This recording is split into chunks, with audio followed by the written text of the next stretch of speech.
15 August स्वातंत्र्य दिनानिमित्त ओझरमधील जिल्हा परिषद शाळा ओझर मुली व जिल्हा परिषद उर्दू शाळेचा संयुक्त स्वातंत्र्य दिनाचा कार्यक्रम उत्साहात संपन्न झाला। यावेळी उपस्थित मान्यवरांच्या हस्ते ध्वजारोहण करण्यात आले। यावेळी जिल्हा परिषद मुलींच्या शाळेचे मुख्याध्यापक ऐरे सर व सर्व शिक्षक वृंद आणि शाळा व्यवस्थापन समितीचे अध्यक्ष अर्जुन गांगुटे, त्याचप्रमाणे राजू बुडनशाह, आरिफ शेख, अन्सर कुरेशी, शब्बीर खाटिक, अमीन शेख, शरीफ खाटिक, असलम शेख, युसुफ पठाण, बाबा पठाण, मुख्याध्यापक व सर्व शिक्षक पालक मोठ्या संख्येने उपस्थित होते।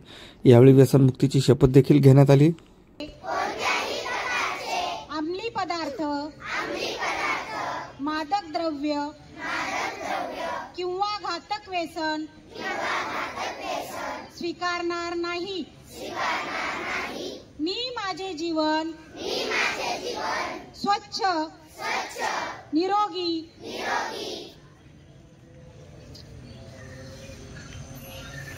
आणि व्यसनमुक्त ठेवीन। मी माझ्या मित्रांना, कुटुंबाला आणि समाजाला व्यसनापासून दूर राहण्याचा, पदार्थांच्या दुष्परिणामाविषयी लोकांना जागरूक करण्यासाठी सतत प्रयत्न करीन।